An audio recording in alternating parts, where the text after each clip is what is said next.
If dogmatic ideas are not that true, then why are they so pervasive?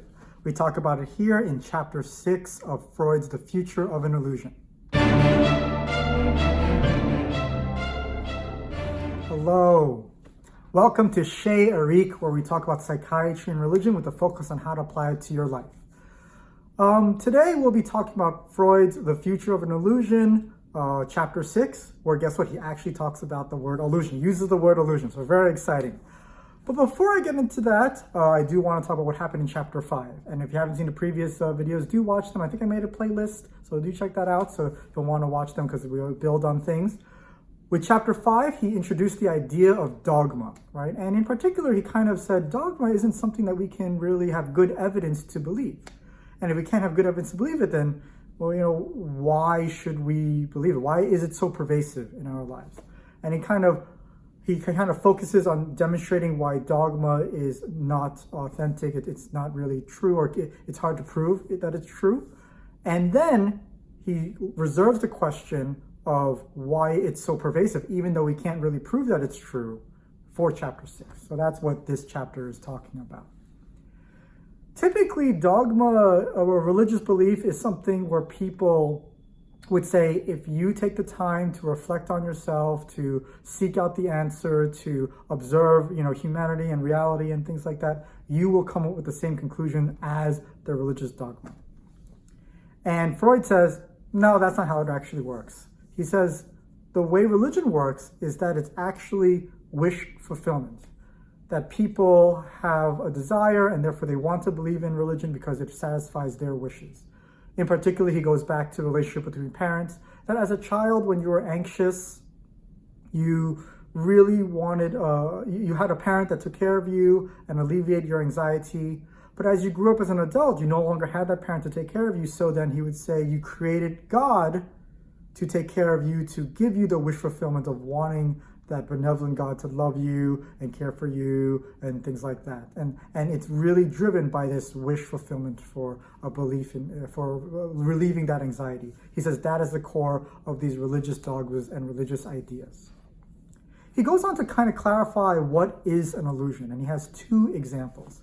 The first, contrasting examples. The first one is with Aristotle. He said, back then, Aristotle said that vermin, rats, came from dung, poop, that rats came out of poop, okay? And that they were generated by poop. We know better now, okay? He said that's an error. In contrast to Christopher Columbus, he sailed the ocean blue and he came to America and he called, I discovered India, different route to India, right? And he said that is an illusion.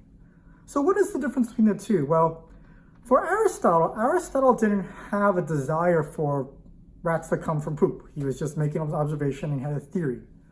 But Christopher Columbus had a lot writing on his discovery of another route to India.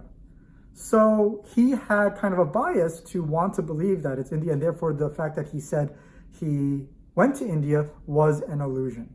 He says illusions are fundamentally have an inner motivation to be true, that you're motivated for it to be true, and therefore you would actually delude yourself or you would fraud yourself because you deep down inside, you want that fact to be true. And in particular, he said, all religious dogmas are illusions, that they are just gigantic things for us to manage our anxieties or uncertainties about life.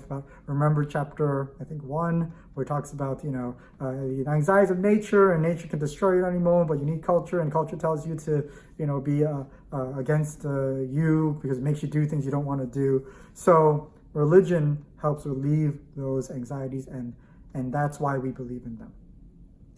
He then kind of talks about why someone would object, saying, he actually said that we can't reason with religion, right? It's not something you use reason to refute or you find proof of. You can't really find proof that God exists or doesn't exist. It's kind of silly. He then kind of talks about an objection someone would have. The objection is that, for Freud, what's the big deal, right? Why don't we just, follow tradition? Why don't we just go with what we've been doing before? It benefits society anyway. What's the big deal? And he says it's a big deal, right? We should know the truth. We should pursue the truth. We shouldn't be ignorant.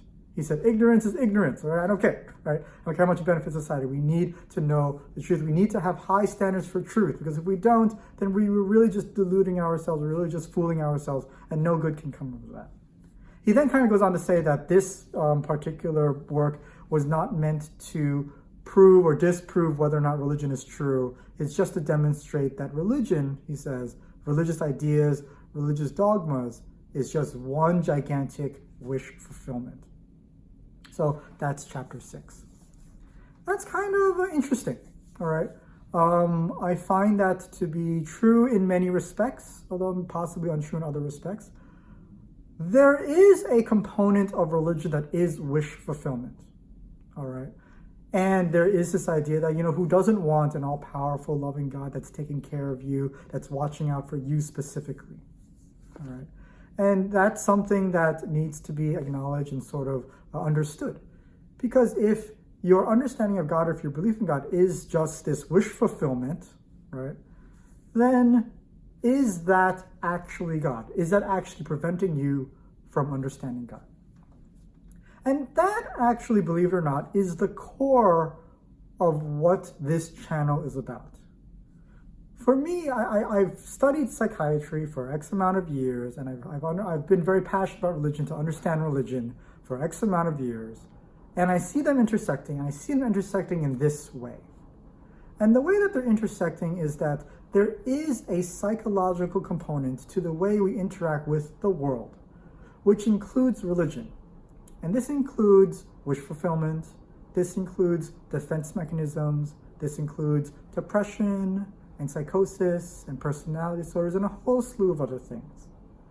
And I would say that the core aspect of this channel really is to kind of get at this idea that we need to understand where psychology is coming into play, so that we don't allow psychology to accidentally replace our true understanding of our pursuit of religion, of our understanding of God.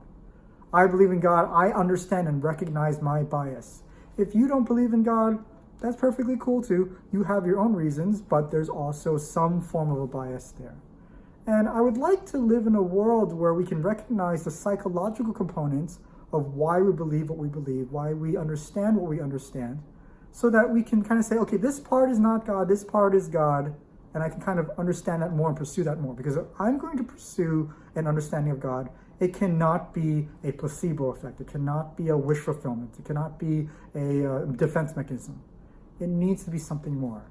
And I personally have enough faith that if we go through this and we kind of wash away the version of religion, a version of God that actually is at its core a religious, a wish fulfillment / defense mechanism / psychological construct, I truly believe that whatever remains will be a closer understanding of who God truly is versus what we have now when all those things are clouding the issue. The problem is that we have egos, and people with egos get in the way, and we live in a multicultural society where everyone's different viewpoints, different limited viewpoints, and then they're gonna clash. And so this channel, Chez Eric, like my home, right, is a place where we can come together, where we talk about this stuff, right? Talk about our experiences and see how we can compare notes to get to a better truth in an exploratory model, in an exploratory way. And that's the big thing about this sort of channel, right? This channel, Chez Eric. I can finally say it, right? So what do we do from here? How can you sort of, what can you take away from this? Well, it's fairly simple. To what extent is your relationship with God, if you have a relationship with God, to what extent is that a wish fulfillment? And to what extent do you want it to be a wish fulfillment? There's nothing wrong with having it as a wish fulfillment if God exists and he loves us and cares for us and satisfies those wishes. It doesn't preclude, having that relationship doesn't preclude that. But imagine you had a parent. Let's use the parent example. Imagine you had a parent and the only relationship you have with that parent is that your parent gave you toys. And that's all you cared about, and gave you food and shelter and toys, and that's all you needed. That relationship is not as robust as a relationship where you truly understand your parent.